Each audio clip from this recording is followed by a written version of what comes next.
Hello and welcome to the No Balls Podcast. I'm your host Patrick McDonald with me co-host Finn McDonald. Today is an early MLB offseason update, specifically around Juan Soto, early winter meetings, and any transactions that have already happened.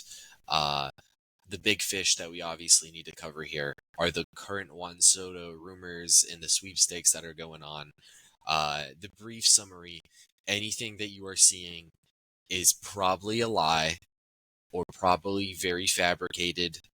There could be some truth to some of the things, but for the most part, if you're seeing that Juan Soto's agreed to a deal, that's not true. If you're seeing Juan Soto's received a $700 million offer from somebody, that's probably not true. And if you're seeing that he's limited it down to 2 teams, it's probably not true. He has not signed a contract. Ultimately, at the end of everything, Jeff Passan on Thanksgiving Day told everybody, hey, we're not, there has been no agreement for Juan Soto. None of this is true. Everybody eat your turkey. From our current sourcing, which is no sourcing, just what we see on the internet, Finn, what's the feel that you generally have on Juan Soto? I honestly feel like until I hear that he signed with the team out of the mouth of either Jeff Passan or his introductory conference, I'm not gonna believe the source. I agree. If I had to guess, that we are going to see the announcement during the winter meetings. That's how it's kind of pacing. Um, I have a feeling there's only a couple teams that really can play in the Juan Soto waters, but as of right now, a lot of teams are currently in play just because teams haven't been kicked out of the running quite yet. I don't think. A lot of huge rumors. There was some viral tweet that he had signed with the Red Sox. That has since been proven to be incorrect. Not true. We'll see with Juan Soto. We literally can't break news on anything because there's nothing to break here. He could That'll still sign with the Red Sox, but as of this recording, a deal yeah has not been signed. on December the 4th at 6 p.m. No signing. Um, Other winter meeting stuff. There's been rumors of the Golden Bat rule, and Finn, I'm gonna let you just have a way with this one because I know you have a strong opinion on it. I do as well, but you specifically mentioned it. So the Golden Bat rule is an at bat where any team can have any hitter bat out of order once. That's bullshit. That's banana ball. That's not baseball. That just changes the fundamentals of our game too much. Mm-hmm. This is And supposed to be a team sport where all 9 hitters in your lineup can hit in those spots. I agree. I think it changes just too much fundamentals with it. I understand some aspect to where like you want to add a little bit more strategy to the game because a lot of that was taken out with the universal DH. But I don't think this is the way to do it.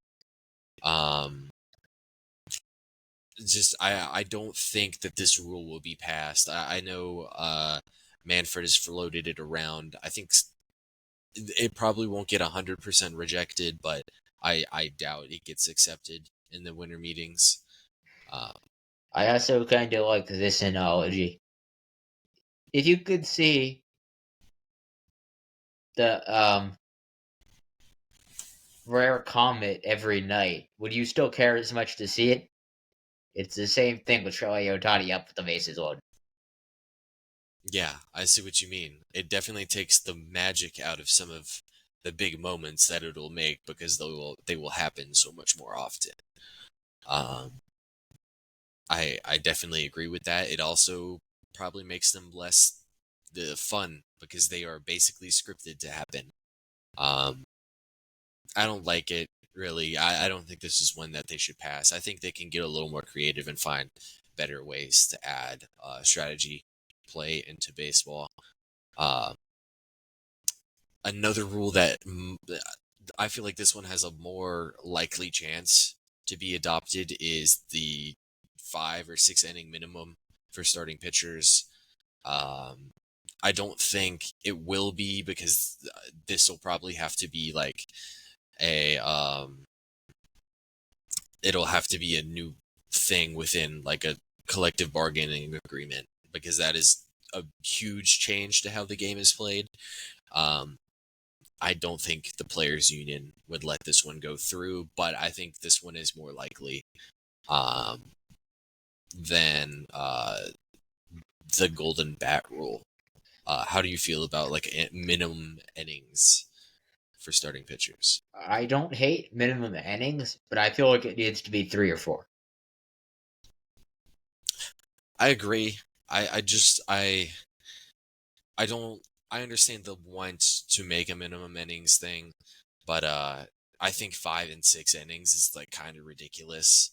To force guys to go out there to pitch for 6 inning games from starting pitchers on average. I mean, that's at least 100 pitches, probably on average for a major leaguer this year. Uh, that's not like reasonable to ask. Um, So I'm wondering if that were to be passed, what's the penalty if the pitcher gets hurt in the first inning? from what I understand, it would be no penalty. But I doubt this one goes through. At least this season, it could be adapted and changed to be later accepted. But this one's not going to be a new Another upcoming. thing I think we'll see in the next year or two is the ABS challenge system. Yeah, I think this one is definitely, if it's not going to be here this year, it'll be here within the next coming seasons. For those who don't know, the AVS challenge system, it was adopted in AAA, who has a automatic strike zone um, that isn't, they don't umpire with the automatic strike zone. They still let the umpires umpire, but the teams will have, I think it's 3 or 5. Which one is it? 5 teams have 5 challenges um, per game. The players themselves make the challenges on balls and strikes. It it was a little finicky at first, but once teams really got the strategy aspect, and this is what I'm saying, this is a good way to add strategy to the game. Once And I'm teams get pretty sure that if the player is correct, then the challenge is not considered spin. get some clarification on that one, I'll keep talking on this real quick. Where was I going? Basically, if the call is overturned, you keep your challenge. You know for sure. I can confirm it in 5 seconds. Yeah, confirm it real quick for us. I think this is a great way to add some type of extra strategy to the game. Um, uh, Other than that, there's not any huge rule changes that I'm expecting to come in. A lot of the current. Okay, I'm gonna pick up when you're ready. Yeah, what I said was correct. Okay, so 5 challenges. Yeah, I really like the auto ball strike challenge system coming to the league. Are there any other rules that you've seen floated around? Not really. Yeah, and usually the league will use uh, either AAA or not usually the super low minors. Sometimes we'll use all-star games to test these type of things out. Um, so these things would have some testing at AAA before they come to the big leagues. Other than that, we're going to get forward to transactions. Any transactions that have happened between the start of the offseason to present day. Finn, I'll let you have the first transaction that you want to talk about. What do we have? Zinger to the Reds for Jonathan India, and I believe Joey Wiemer. Yeah. So yeah, pretty. This one I think was pretty simple. I mean, we're gonna. Do you want to give out letter grades? I guess so far for these. Reds needed pitching. Royals needed hitters. Specifically, the Reds had a ton of middle infielders. They trade Jonathan India, who had been a pretty good hitter for the past couple seasons. This past year, he had a 105 OPS plus. For his career, he has a 104. And then Joey Wiemer was a throw-in and a Frankie Montas deal. Well, mainly the main piece of a Frankie Montas deal, but not too big, obviously. Actually, it is 3 challenges, but I was still right about the overturns. Okay, a late clarification there.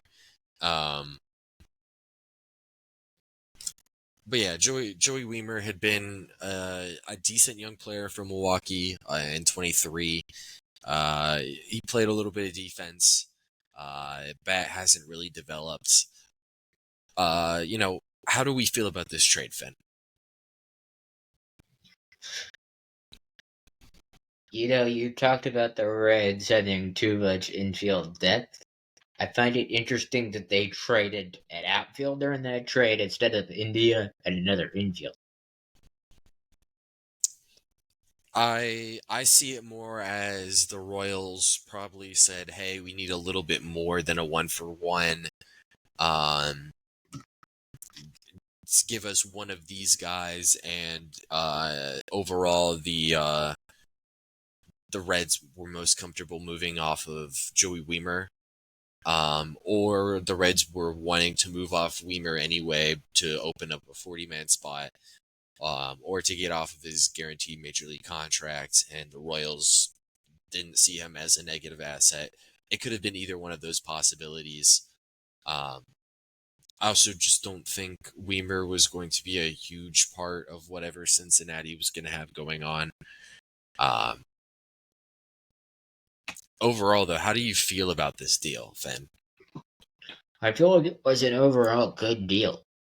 I feel like both teams received what they needed. Royals, Yeah. had an influx of pitching. Did not really have that good of a lineup. Yeah, and then they bring in a solid infielder. Jonathan India will probably right away go to leading off for them. He has around a 340 career on base percentage. Saying that off the top of my head, I'm assuming it's right. Singer, I think, is the best player going out in this deal for that reason. I think this is probably a win for Cincinnati. But I And don't think it's. Cincinnati, just some of their young pitching has not panned out as much as they needed it to. They didn't really have a true, 2 or 3 starter on their staff. Definitely not a true one. Singer makes their staff a lot better than it was. Yeah, now their rotation going into next season will be Hunter Green, Brady Singer, Nick Martinez at the top of the rotation. They'll have a lot of young guys like Lodolo, Ashcraft, who's the other lefty? Should have pulled up their depth chart. Is Lodolo hurt? I said Nick Lodolo.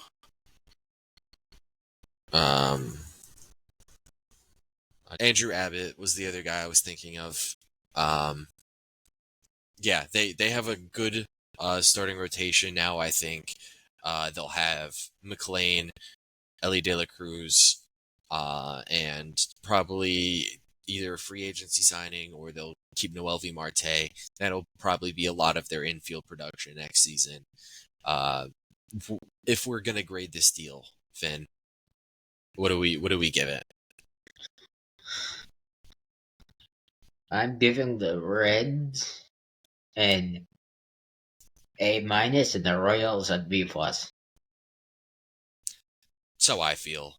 I was gonna say A and B plus, so I think we're right in line with each other. Singer they get for 3 or 4 or 2 or 3 seasons. Jonathan Indy of the Reds get for 2 seasons. They get Joey Weimer for uh, basically 5 seasons. I think at its core it's India for Singer, and then Weimer's kind of just a throw in here. But this is a good deal, type of thing you like to see. We had mentioned before how the Reds got Weimer. It was for trading Frankie Montas at the deadline. Let's talk about the Montas contract signing that has happened with the New York Mets. It was 33 or 34 million over 2 seasons. There is an opt out after the first season for Montas. How do we feel on this deal, Finn?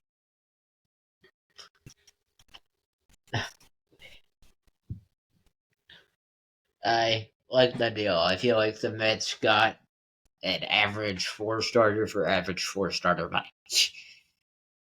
Yeah. And they I needed like. Yeah, they needed to get guys in there. They're not trying to spend big currently because they're still in on the Soto sweepstakes. So they're not going to go out there and sign Corbin Burns right now. They're going to wait until the Soto decision happens. But they can bring in another starting pitcher because they're going to need to bring in more than one. So Montas, I think, is a perfect guy to go to there. You said 4-starter. I agree. He's probably a 4-starter. They paid him average 4-starter money. And for people who don't know, like 17 million is how much Major League pitching goes for on the open market. Pitching's going to be expensive. And then I do think there's some upside to Montas. Mets, everybody throws around the Minaya success. I think it would be a little more similar to Severino. I think Montas and Severino are similar type of pitchers. They have the high 90s fastball, little sinker that Severino developed with the Mets is a pitch that Montas started throwing a lot more with the Brewers last season. He found a lot more success when he went to Milwaukee. In his time in Cincinnati, I believe his Ks per 9 was around 7.5. In Milwaukee, it was 11. Specifically, those are 2 really friendly hitters ballparks. Before that, he was with the Yankees. That's 3 in a row, really hitter-friendly ballparks. Going to Citi Field, he'll be back in a pitcher's ballpark. Last time he was in a pitcher's ballpark, he had a couple really good seasons in Oakland. So I really like this move. I think there's some really good upside to it. And I think at its floor, like, you get a 2-year deal for 17 million for an average 4-starter. I guess now we got to grade this signing. As Mets fans, what do we give this deal?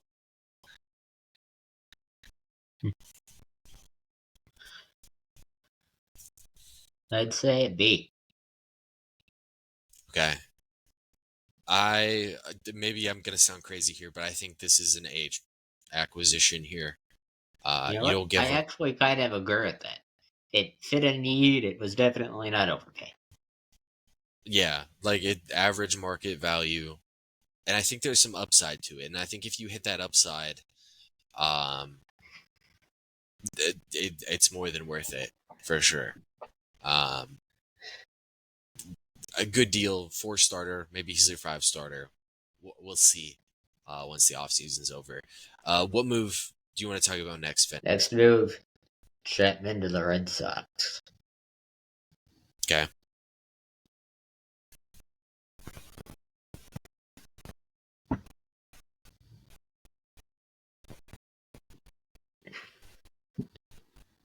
I think what shows that Soto or not, the Red Sox aren't going to try and spend money and try to be contenders. Mm-hmm. And for those who don't know, this deal was 1 year, 10 million, right? Yeah, A it was 10. roll. Yeah. Um, Red Sox had a relatively weak bullpen. I feel really dumb because a couple days before the Soto to the Red Sox stuff like took over the internet, I had planned to make a Red Sox video that would go up last week. I ended up scrapping it. I just didn't have the time to get it out. But in that video, I was like, hey, I think Boston's the sleeper for a big offseason here. And a couple days later, Soto stuff happened. So I feel like I would have just gotten the prediction so perfect, but I didn't stamp it out there. That's why we have this podcast, to stamp our predictions and get laughed at when our predictions are wrong, because that'll happen a lot. It's part of the business. How do we feel about Chapman here? I feel like it's a good start towards improving that bullpen, but it cannot be Chapman and Chapman alone if they're looking for contention in 2025. Yeah. I thought it was really interesting because Chapman doesn't necessarily fit their philosophy in Boston. Typically in Boston, they've liked to really just kind of get rid of using fastballs for pitchers, and he's a heater guy. So we'll see. Chapman had a pretty good year last year. I think he's like a borderline setup man closer guy still at 37 years old. I think it's a fine deal. Overall, it's a 1 year deal. There's really no risk to it. I would give it an A minus acquisition. I kind of agree with that trade, that grade, because you're right, it's 1 year, no risk, and it did address a need. Mm-hmm. For Grade would context, probably not be so high if that contract was unlike the Padres. yeah, for context too. Another thing that I guess we could have talked about with winter meetings was the Rule 5 draft.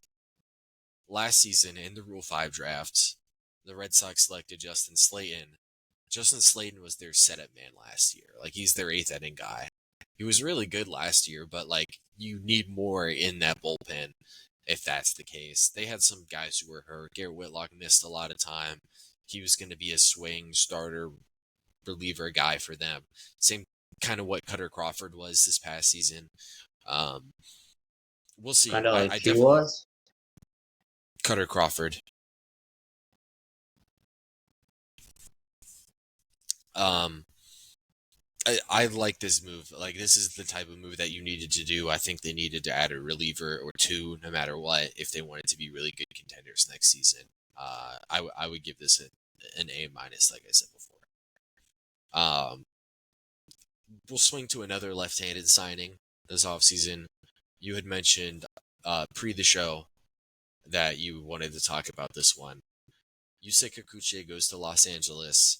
3 years, $64 million. You had mentioned this one. I'll let you go first.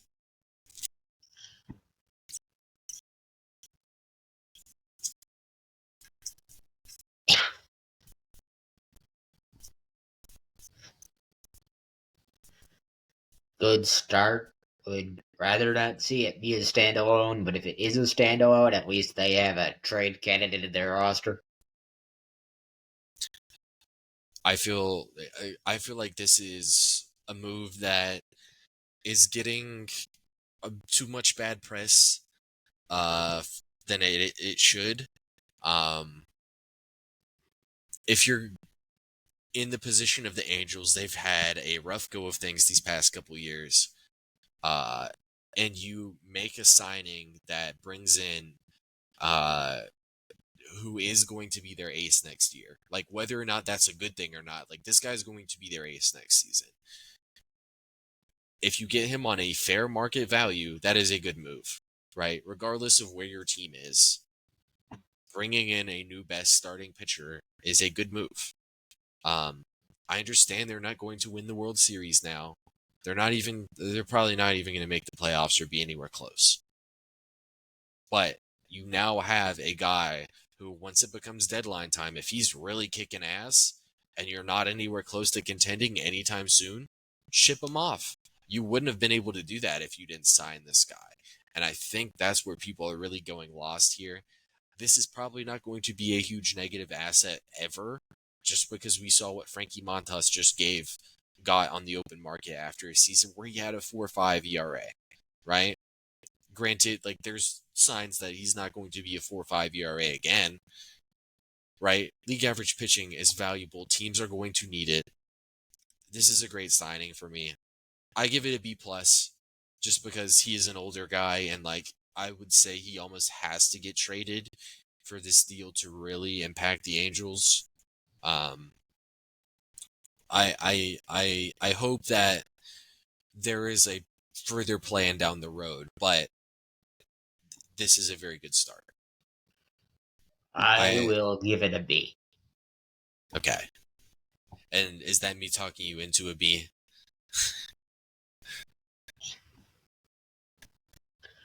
I was waiting C+ or B. Okay. Yeah. I think it's a perfectly fine move. People are going to clown you for the ERA. Last season, he basically, I think after the trade to Houston, he led the league in strikeouts per 9. I will say, however, I'm going to be bad on this podcast if the Angels are absolutely terrible come trade deadline and he is still on that team on August 1st. And he's performing well as well. That's an obvious caveat. So B+ for me, B for you. Let's talk about a similar situation to that. This is not really an acquisition. This is a subtraction. The Rockies DFA Cal Quantrill after they didn't trade him at the deadline.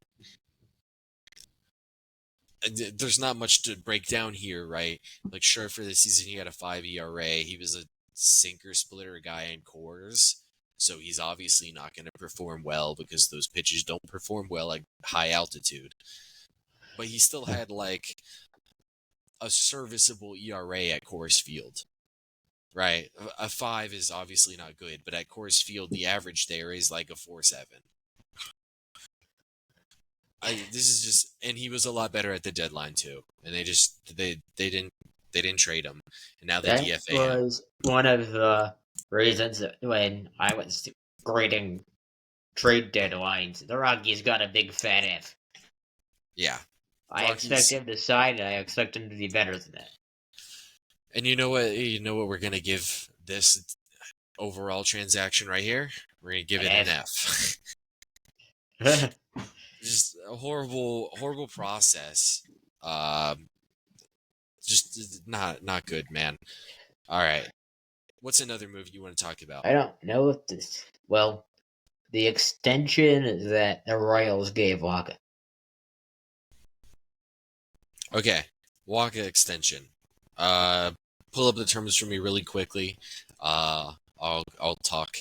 Waka had a really good season last year with St. Louis.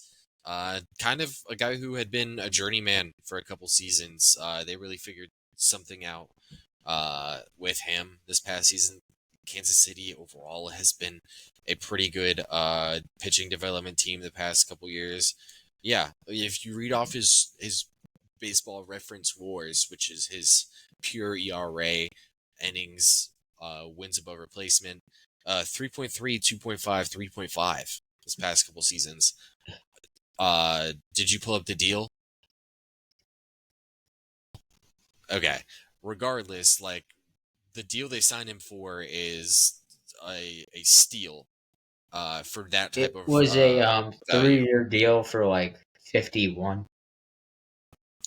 Yeah. 3 years, 51. Right on the nose. That is a steal for a guy who has given you this production over the last 3 seasons. I don't know what happened, why he couldn't give us this with the Mets in 2020.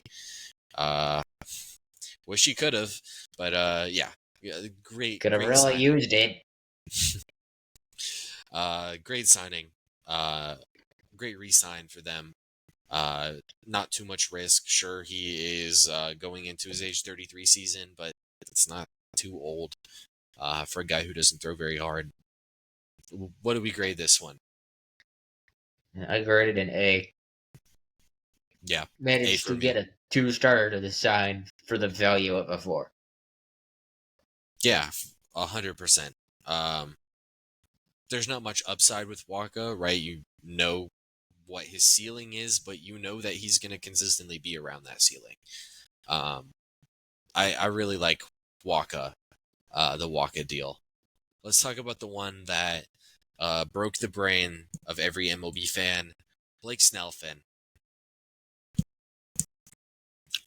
Goes to the Dodgers, and people freaked out about it. There's a bunch of cries about salary cap, bring in a salary cap, whatever. 5 years, 182 million. I believe around 50 million of it is deferred. How do we grade this Blake Snell deal, Finn? I would go a B minus just because I would have rather gone like 135 over 3.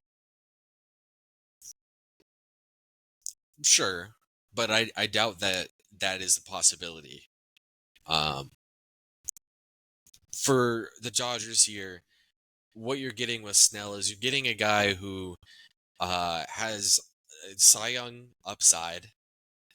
Where he bottoms out is like a poor 2-starter, right? But you are paying for that upside. I'm sure the Dodgers think they can even find more with Blake Snell. Specifically, they really like hard sliders from starting pitching. Blake Snell has a hard slider. I'm sure they are going to tap into the most out of Blake Snell. It's about 36 million a season. I had previously told you off podcast that out of the top pitchers, I felt like Snell was going to be the guy who I would be most comfortable paying in the pay range that I thought they would fall in. I think seeing this deal, maybe that's not the case, but I still think this is a really good deal. And I'm going to give it an A minus. About the salary cap stuff, Finn. How do you feel about fan reactions, calling for salary cap, saying the league's broken, all this? How do you feel? People need to defer money. Other teams can do that. Yep. Also, another thing I think I would not be against seeing is the shared profit thing. Yeah. I would not be against a rule requiring that a percentage of the shared profit is reinvested back into your team. Yeah, so the revenue sharing, I'm pretty revenue sharing, for those who don't know, is kind of how small market teams uh make so much money. We'll talk about it. We have floated around this Oakland A's Let's Argue episode for a long time. I have a feeling it's coming soon. Revenue sharing is how these small market teams turn $200 million profits every season. Um, they don't spend money. I think rather than penalizing the Dodgers ownership for spending money, let's give teams reason to spend money. Like put in a salary floor, right? Let's do that. Let's decrease the revenue sharing for teams who spend under $100 million. Let's do that. Let's not penalize a team for spending, by the way, not even that much more money than everybody else. Sure, they have all the deferred payments. Every team can defer payments.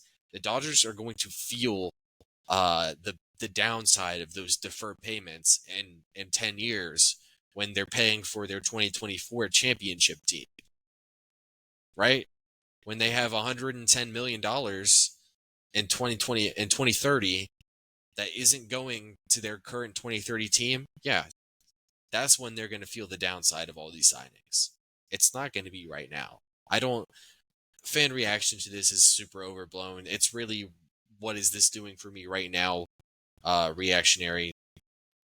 You look in the NFL, New Orleans Saints have constantly been pushing back their payments. Look where it's put them. Right? Not in a great place right now. I think it's very overreacting.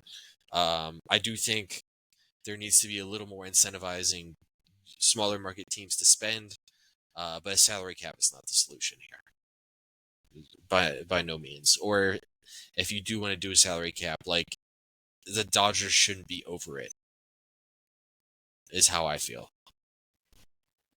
The thing with the profit sharing, I thought that was so that the smaller teams could afford to sign players. It's not so John Fisher can pocket money. Yeah, that's precisely what it is. Because by themselves, the Oakland A's are not generating $300 million. Other teams are generating about $120 million for the Oakland A's. Maybe that 120 is like completely out of what I think it is. That might be the right number. It might be close. It might be nowhere near close. But what you're saying is pretty true. Like, I don't think revenue sharing is working the way that it should be. I think that there needs to be maybe a pool of revenue sharing that teams can pull from, rather than the checks going straight to the owners. I feel like the check needs to go to the organization and to the GM. Have some Yeah. sort of rule saying that money has to go back into the team in some sort of manner. Now, here's the thing, Finn. I wish it was like this, but there's no way that this rule would be passed. Just unless something that is really owner friendly is also included in return, because there is not a single owner that would vote for like a salary floor, or like you requested, the revenue sharing to be going towards the payroll of the teams. No owner is going to approve of this. Even the big spending owners, right? They're not going to, because they are willing to spend, and that is a competitive advantage for them. So they're not going to want the other teams to get that competitive advantage just because they're forced to. You know what I mean? Yeah. It's going to be very hard. I'm not sure what would have to be sent in return for our revenue sharing restrictions or monetarization. Yeah, that we went off a little off topic there.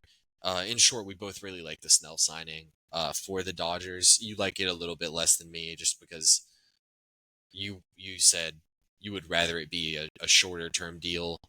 I just don't think that would be like a possible thing. Like, Snell would not just sign that right now. That's how I feel about it. Let's see. Do you have any other moves off the top of your head that you want to go to?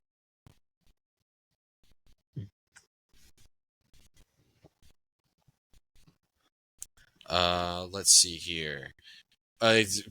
More Dodgers, Finn, because we can't get away from them.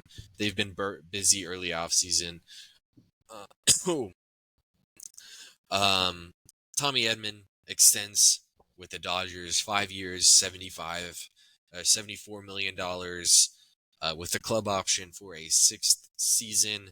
There is a $17 million signing bonus and deferred money. because they're the Los Angeles Deferrals. Tommy Edman extension here. He's a very good ball player. He's either going to play shortstop or center field for them next season. We're not sure yet. How do we feel about this Edman extension, Finn? I feel like that was a good move. I also feel like he's potentially even underpaid. I would say very likely is underpaid. If we're gonna go just based off of his track record, he only played 37 games in 2024. But in 2023 he put up 2.1 BWAR. The average amount of money per wins above replacement is about 8. Tommy Edman would then be worth about $16 million. In 2022, he was worth 6.2 FWAR. In 2021, or BWAR. In 2021, he was 3.5 BWAR. Right. This is a guy who's probably a little bit underpaid right now. I think this is a good move for the Dodgers. Signing bonus, for those who don't know, makes it to where they're going to pay more up front for him. In 2024, his luxury tax hit will be $17 million plus whatever his salary is. But then that $17 million doesn't go to the next 4 seasons. So this is a great move from the Dodgers. They are operating really well here, doing all the little things to give them more flexibility later down the line. Just because of that signing bonus, I think this probably moves them out of Soto. The signing bonus plus them signing Snell. Yeah. What do we grade it? Tommy Edman extension. I'd grade it an A. I'm putting it out there, Finn. This is an A+. Right? Club option on the end. You get the signing bonus to make the later luxury tax hits a lot cheaper. You defer the money to make the overall luxury tax hits cheaper. They checked all the boxes here. They're getting him at an underpaid annual value too. They did everything right here. Again, they could have probably still done this if there was a salary cap too. I don't understand the crazy discourse around this. It's ridiculous. I have one And you're not more. going to get anything past betting deferrals. That's nothing new. Him, Bobby Bonilla, Mets, Ken Griffey Jr. Nolan Arenado has huge deferrals. That was signed by the Colorado Rockies. Not a huge market. So many teams have, not so many teams, but so many other players that haven't signed Dodgers contracts have had deferred money. I don't, this crazy uproar just because the Dodgers are using it more than anybody else is just ridiculous. If I had to guess though, I think the current ownership might sell the team once those deferrals start kicking in. I'm not sure. That's an issue for 10 years from now. Chicago Cubs sign Matthew Boyd. Matthew Boyd had a 2.72 ERA and 39 and 2/3 innings last season with the Cleveland Guardians. He also had a really good playoffs with the Guardians. He gave 1 run in 12 innings in the playoffs for them. There's an opt-out after the first season, 2 years, $29 million. How do we feel about this Matthew Boyd deal, Finn? I feel like that is a good deal because I see the floor as a good lefty reliever. Yeah, and maybe that is an overpay for a lefty reliever, but it's not too expensive. You could get out of that 1 season. He is probably going to be their 4 or 5 starter next year, depending on what they do in free agency. If he's healthy, I think this is a really good deal. If he's not Do you know, healthy, last season, was he a reliever for the Guardians, or was he just not healthy a good he chunk of the no season?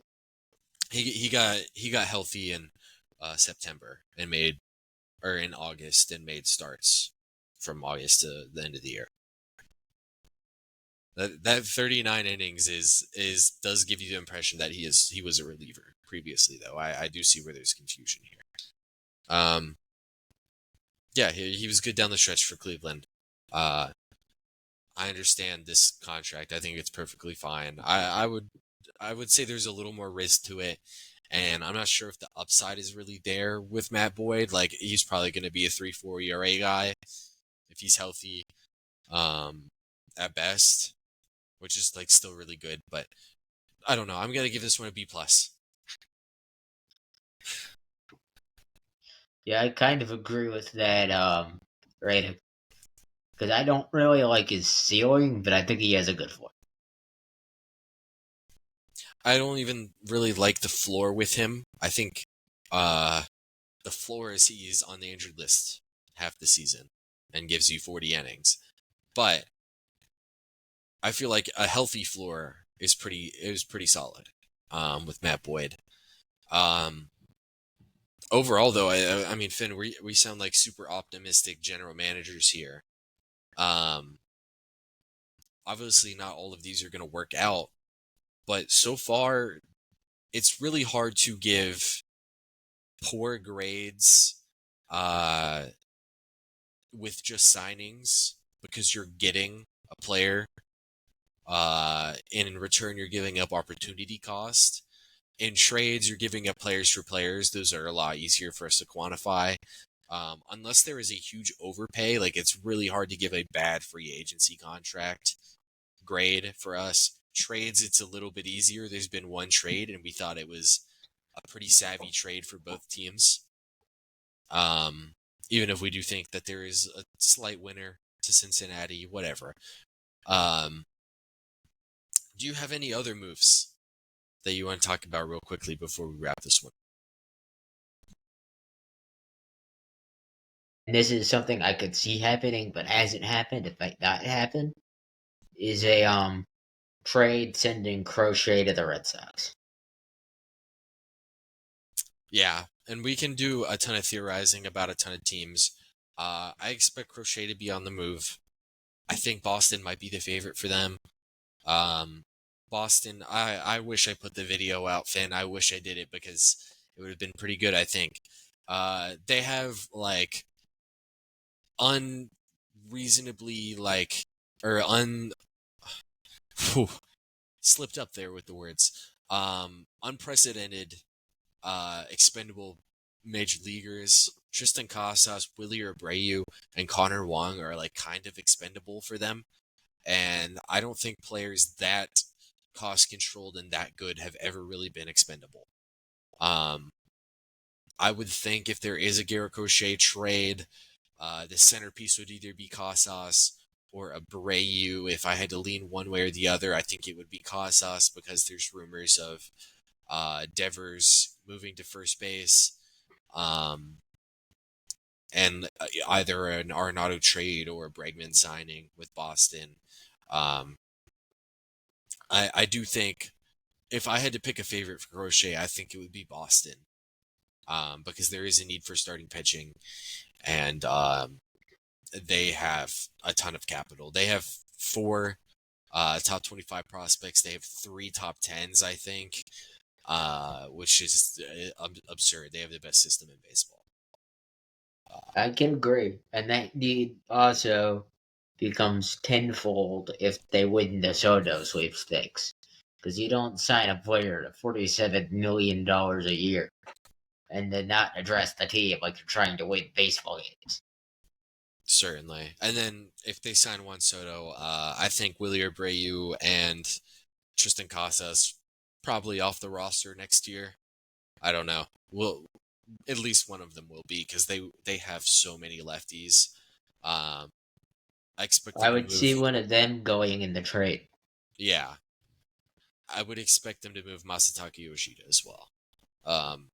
I've seen Yoshida. That would probably be a separate trade. I just don't see the White Sox wanting that contract.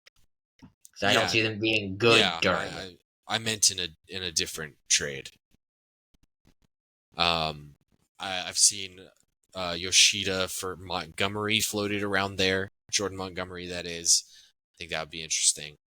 Um, I've seen Luis Castillo, I think, is a rumored mover this offseason. I think Luis Castillo could be interesting. Other huge trade ideas. Cubs, I think, have a ton of guys. I feel like their entire lineup is available. But they're not going to move all of their lineup. They'll probably shuffle around a couple of pieces. Cody Bellinger, kind of the big piece there. They have Carl Armstrong ready to play center field every day. Bellinger, I think, is a guy who's likely to move. Other than that, I mean, do we have any other big trade pieces that I'm just blanking on right now? I want to say Robert, but I believe that it would be more of a deadline trade because I believe that he has to prove that he's healthy and playing good before a team is going to want to give the White Sox the value that they would demand back.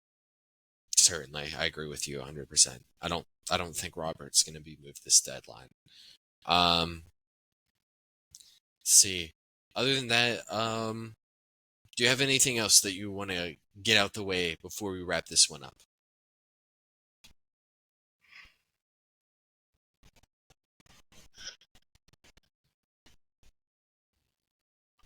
Honestly, I don't. Okay, I'll ask you one thing before we get out of here. Gun to your head right now. The Mafia caught you, Finn. I don't know what the Mafia caught you for, but they caught you. The only way to get out of it is to predict where Juan Soto's going. What are you telling them? I'm telling them Mets. Hell yeah. Finn, my confidence dwindled a little bit. I kind of like the Red Sox as the co-favorites with the Mets. I think the Yankees have kind of moved themselves outside of the favorites. We'll see, obviously. But I think the Mets and the Red Sox are the two favorites. But I feel like when it comes down to bidding war, Cohen will win the bidding. I 100% see that. I think I agree with the process you have there.